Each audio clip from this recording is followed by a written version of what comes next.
I can't believe I even have to do this, but it's increasingly unclear to me that Donald Trump can comfortably read the written English language. I mean, like English written on pages. I genuinely think, after reviewing a bunch of videos and comments and evidence yesterday, that Donald Trump may barely be able to read. Let's start with some journalists who have interviewed Donald Trump, who have come to the conclusion that certainly Donald Trump doesn't read. We'll start there. There was one point when I asked him how he was preparing to possibly be president, and are you reading the great presidential biographies, for example? And he paused for an unusually long time. His voice became almost tender, and he said, you know, I've never read a biography, but I've always wanted to. You ask him as he's leaving the interview and going to bed, what are you reading? What was that? And what did he say? He kind of had that look. Oh, yeah, you got me. And then he tried to answer, and he said he's reading this book that Ed Klein wrote, A Hatchet Job on Hillary Clinton, which I'm sure he's not reading. Then there was a book about Nixon, which he couldn't remember exactly. Right. So Trump has said many times on the campaign trail that one of the main reasons he'd be a good president was because of the stuff that he wrote about his life in Art of the Deal, but of course we know he didn't actually write it. And one of the most notable things to come from an interview with the guy who actually wrote Art of the Deal, Tony Schwartz, is that he realized that not only did Trump have essentially no attention span whatsoever, which connects to his concerning level of TV watching that we've heard about over the last week or so, but also that he would be shocked to learn that Trump had read a single book cover to cover in his entire adult life. Again, this is a quote from an interview with Tony Schwartz, where he said, that's why he so prefers TV as his first news source. Information comes in easily digestible sound bites. I seriously doubt that Trump has ever read a book straight through in his adult life. He also said that during the entire 18 months that he was writing the book with Trump and observing Trump, he never once even saw a book on Donald Trump's desk or anywhere on his in his office or in his apartment. So, fine, Donald Trump doesn't read, but can he read is really the question. Let's now put this together with that report from last week from Axios.com about the total disarray that the Trump administration is in. And one of the main disturbing aspects of the early days of the Trump administration, according to insiders at the Trump White House, is that Donald Trump seems fixated on watching TV and cannot focus on nor read any of the reports or briefings or white papers or anything.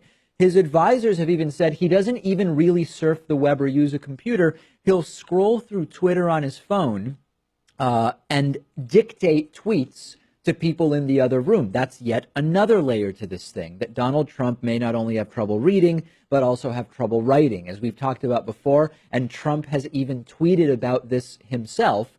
I dictate my tweets to my executive assistant, and she posts them. Quote, time is money. Source, The Art of the Deal. Of course, the phrase time is money didn't even come from The Art of the Deal. And again, this further continues to call into question both Donald Trump's reading and writing skills. His advisors have now also said Trump avoids reading any report or briefing that he finds to be too lengthy, and he will often just glance at the first page without even making it evident whether he understands what's on the page. It continues. Listen to this strange conversation that Mark Fisher had with Donald Trump. So I pressed a little harder and I said, well, how are you preparing? How will you make decisions as president? And he said, well, I'm not going to be reading any big reports or anything like that. And he told me the story of how a guy from Wall Street came to him, wanted him to make a deal in China, and said there was an innovative kind of financing that he wanted Trump to consider. And so Trump said, well, I don't know anything about that. And the guy said, no problem. We've done some research. I have a report. I'll send it to you today. And Trump said, don't send me any blanking reports, and said, because I won't read them. And here is Trump telling Chuck Todd that he gets his foreign policy advice from TV. Odd place for a presidential candidate to be getting foreign policy advice. Who do you talk to for military advice right now? Well, I watch the shows. I mean, I really see a lot of great, you know, when you watch your show and all of the other shows, and you have the generals, and you have certain people. But is there So that's circumstantial. Trump doesn't read. But is he avoiding reading because he doesn't like it or because he has trouble reading? And here is where it all explodes.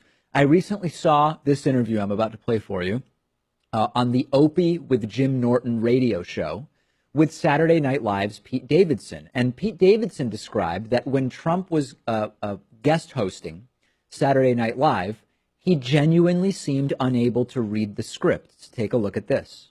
Okay, so he's like, he doesn't really know how to read.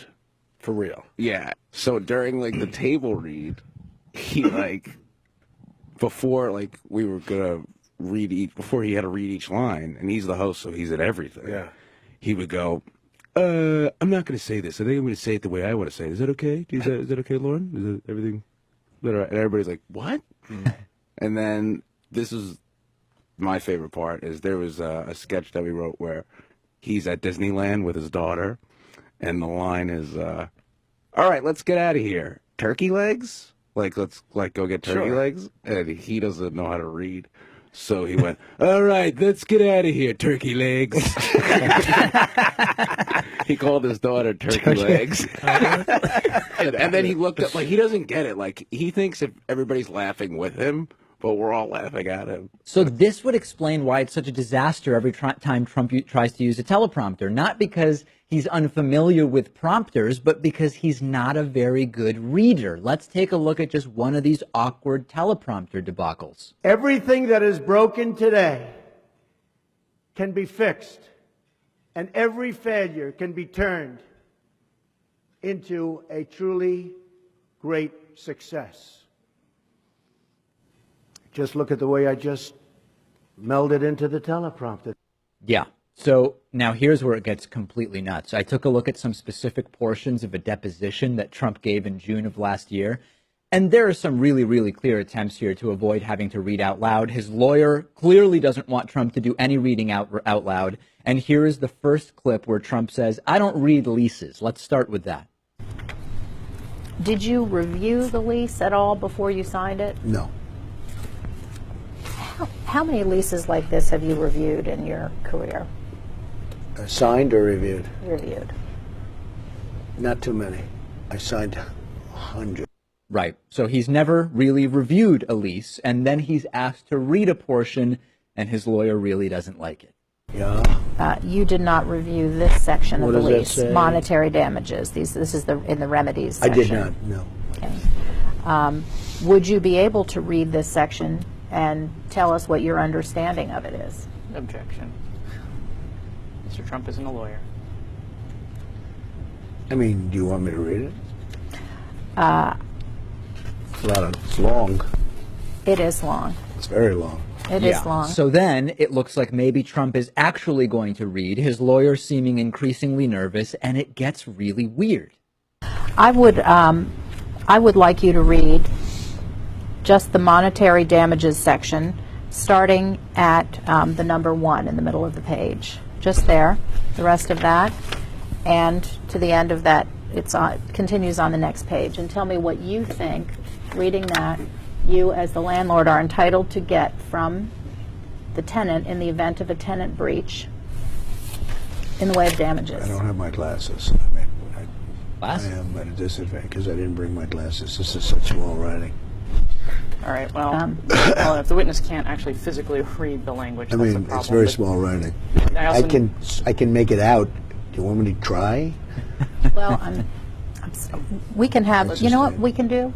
We can have a bigger copy made of these pages. Let and me we'll try. come Let me back to just do it.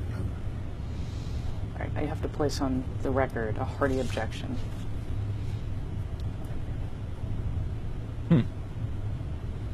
Awkward. Very awkward. Insanely awkward. So long pause, looking at the page, looking confused. He doesn't have his glasses with him. Have we ever seen Trump wearing glasses when signing executive orders? Have we ever seen Trump wearing glasses at those countless rallies where he goes up on stage with polling data to read to people? No. Here's an example. Again, never any glasses. All right. So South Carolina just came out, and that's 32 for Trump, 18 for second, 11 for third. Great. Florida leading by a lot, 31, 19, 13, and then all down in the dumps.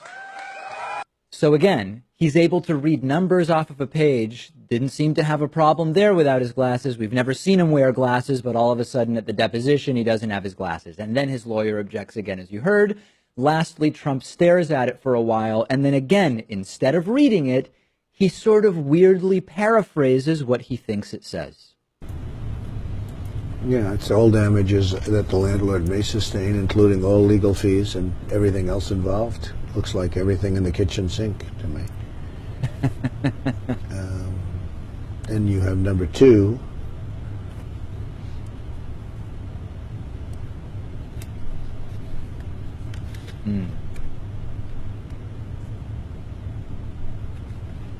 Yeah. Go on. It's the value of the positive difference with the aggregate amount of the base rent and the additional rent. The guy can barely read, Pat. I am convinced he can barely read. And even on Inauguration Day, I didn't think much of this. Trump seemed confused about which orders he was signing and where to sign. But it's all part of this. He kept having to be told what he was signing, and now it all comes together. The guy barely can comprehend what's on pieces of paper. We have to sign that. I know that. Before, and then they'll. I thought it was healthcare. We're going to get Chuck to sign that. Where would you like me to sign this? You just sign it underneath. Just underneath. Any place you want. As long as it's signed. So we may have a Trump president. We may have a president in Trump here who isn't speaking at a 4th grade level because it's some genius way to appeal to people. It's because he's reading at a 4th grade level, and that's the highest level he's able to speak at. I mean, I'm not sure if we have enough here to make a conclusion on his raw reading ability. No. But the lack of intellectual curiosity is what bothers me, because you can get books on tape.